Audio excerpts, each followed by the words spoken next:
यूक्रेनी सैनिकों ने गजब की जीवटता दिखाते हुए पिछले 72 घंटों से रूसी फौज को कीव के बाहर रोक रखा है। चौतरफा हमले और भारी बमबारी के बाद भी यूक्रेन इस समय घुटने टेकने के लिए तैयार नहीं है। नमस्कार दोस्तों, हॉकफीड न्यूज में आप सभी का हार्दिक स्वागत है। इस समय यूक्रेन से एक बड़ी खबर आ रही है।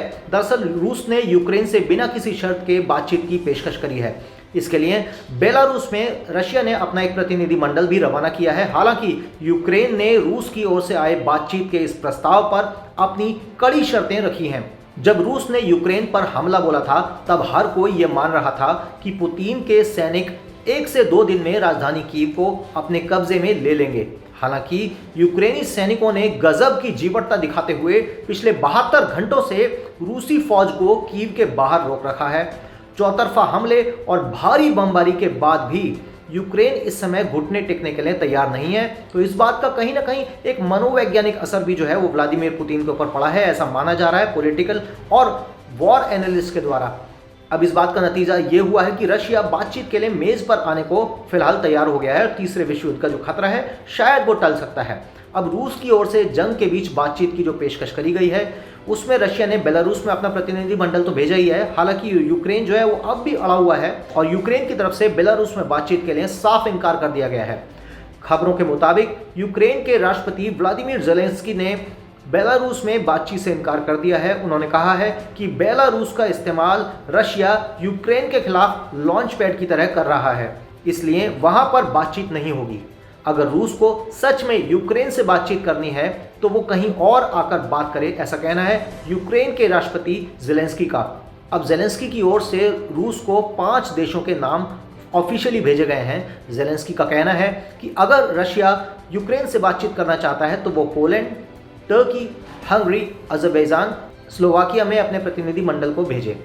72 घंटे से कीव में दाखिल होने का प्रयास रशिया यूक्रेन के साहस के आगे जिस तरीके से कर रहा है, इस बात पर बिना शर्त बातचीत के लिए रशिया अब तैयार तो हो गया है, जबकि इससे पहले भी रूस की ओर से एक बार बातचीत की पेशकश करी गई थी। हालांकि तब पुतिन ने यह शर्त लगाई थी कि अगर यूक्रेन के सैनिक हथियार डालते हैं तो वो बातचीत के लिए तैयार होंगे। तब भी ज़ेलेंस्की ने आत्मसमर्पण से साफ इनकार कर दिया था। अब इसी बीच एक और बड़ी खबर आ रही है यूक्रेन से कि यूक्रेन की मशहूर मॉडल अनास्तासिया लेना महिला रूसी हमले के खिलाफ अपने देश की रक्षा करने के लिए यूक्रेनी सेना में शामिल हो गई है। दरअसल अनास्तासिया लेना 2015 में miss grand international beauty contest में यूक्रेन की प्रतिनिधि बनी थी। लेना ने अपने इंस्टाग्राम अकाउंट पर यह बताया कि उन्होंने अपने घर की रक्षा के लिए हथियार उठा लिए हैं। उन्होंने सोशल मीडिया पर तस्वीरें शेयर करते हुए लिखा कि कब्जे की नीयत से जो कोई भी यूक्रेन सीमा के भीतर घुसेगा वो मारा जाएगा। अनास्तासिया ने एक अन्य पोस्ट में एक मजाकिया लहजे में कहा कि हमारी सेना जिस तरीके से लड़ रही है इस तरीके से तो नाटो को यूक्रेन में शामिल होने के लिए अप्लाई करना चाहिए। तो ऐसा कहकर उन्होंने नाटो पर भी एक चुटकी ले ली है। अब अनास्तासिया ने सैनिकों के चलते यूक्रेन के राष्ट्रपति व्लादिमीर ज़ेलेंस्की की फोटो भी शेयर करी और उन्हें एक सच्चा और मजबूत नेता बताया है। आपको बता दें कि अनास्तासिया के इंस्टाग्राम पर 75,000 फॉलोअर्स हैं। वो सोशल मीडिया पर काफ़ी एक्टिव रहती हैं और लगातार यूक्रेन का पक्ष दुनिया के सामने अपने इंस्टाग्राम हैंडल के माध्यम से रख रही हैं। वैसे ये बात अपने आप में काफ़ी प्रेरणादायक है। जिस तरीके से आज भारत में इंस्टाग्राम पर बहुत से बच्चे केवल टाइम खराब करते हैं, लेकिन ऐसे में एक ब्यूटी आइकन, एक मॉडल अगर अपने देश का पक्ष रखती है तो ये भारत के लोगों के लिए, भारत के युवाओं के लिए भी एक काफ़ी सीख लेने की बात है। अब इसी बीच भारत के उत्तर प्रदेश चुनावों में जिस तरीके से एक गर्मी का माहौल बना हुआ है उसमें योगी आदित्यनाथ ने अपने नए भाषण से अपने विरोधियों के परखच्चे उड़ा दिए हैं। मैं चाहता हूं कि अब ये वीडियो एक बार जरूर देखें। अब तो भाइयों बहनों 5 चरणों के चुनाव संपन्न हो चुके हैं। 5 चरणों के चुनाव में ये साबित हो चुका है कि भारतीय जनता पार्टी पूर्ण बहुमत से काफी आगे जा चुकी है। अब तो 6वें और 7वें चरण में केवल छक्का लगाने के लिए भारतीय जनता पार्टी आई है। केवल पूरी तरह स्कोर को हर हाल में अपने स्कोर को फिर एक बार 300 पार के लक्ष्य को प्राप्त करने के लिए भारतीय जनता पार्टी छठे और 7वें चरण में आपके बीच में है। भाइयों बहनों, भारतीय जनता पार्टी ने 2017 में जो कहा सो करके दिखाया। हमने कहा था अयोध्या में भगवान राम का मंदिर बनाएंगे, भगवान राम का भव्य मंदिर के निर्माण का काम अयोध्या में कराएंगे। हमने कहा था एयर कनेक्टिविटी अच्छा करेंगे। आज आप देख रहे होंगे पिपराइच विधानसभा के लिए तो इधर गोरखपुर से देश के 14 फ्लाइट चल रही है और उधर कुशीनगर में भी एयरपोर्ट प्रारंभ हो चुका है। पिपराइच की चीनी मिल, मुझे याद है ये वीरेंद्र पाठक जी, संघर्षमणि जी, राजेश श्याम सिंह जी, महेंद्रपाल सिंह जी, सभी लोग जब सपा की सरकार के समय चीनी मिल बंद हुई थी तब इस चीनी मिल को चलाने के लिए हम लोगों ने आंदोलन किया था।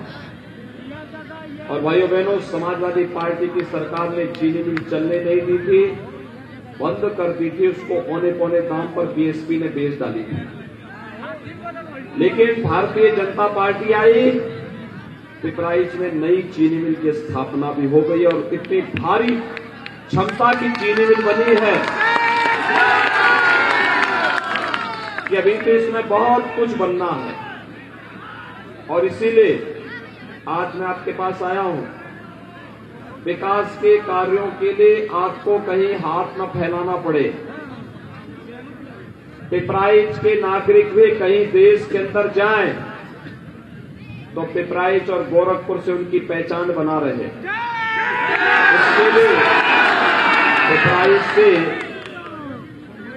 भारतीय जनता पार्टी के प्रत्याशी का विजयी होना आवश्यक है। इसलिए रोज पलटी मारने वाले लोग कभी आपके हितैषी नहीं हो सकते। ये लोग अवसरवादी हैं। उन लोगों का उद्देश्य हर हाल में सत्ता में बने रहना है और इसलिए वे चाहते ही नहीं कि विकास हो। एक तरफ गोरखपुर का फर्टिलाइजर कारखाना प्रारंभ हो गया है, एम्स गोरखपुर में चालू हो गया है, मेडिकल कॉलेज में सुपर स्पेशलिटी ब्लॉक प्रारंभ हो गया है, इंसेफ्लाइटिस की समस्या का समाधान हो गया है और यही नहीं, यहां के किसानों के लिए चीनी मिल की स्थापना हो गई। अलग विषय है कि किसान तो लाभ ले रहे हैं, सर्वाधिक लाभ लव सिंह ले रहे हैं, जिनको अब घर में बैठे बैठे सारा का सारा गन्ना उनका चीनी मिल में चला जा रहा है। तो दोस्तों, कैसा लगा आपको ये वीडियो? आप सभी का हमारे चैनल पे जुड़ने के लिए बहुत बहुत धन्यवाद। हमारे चैनल को सब्सक्राइब करें, बेल आइकन दबाना बिल्कुल ना भूलें। अभी के लिए इतना ही। जय हिंद, जय भारत, नमस्कार।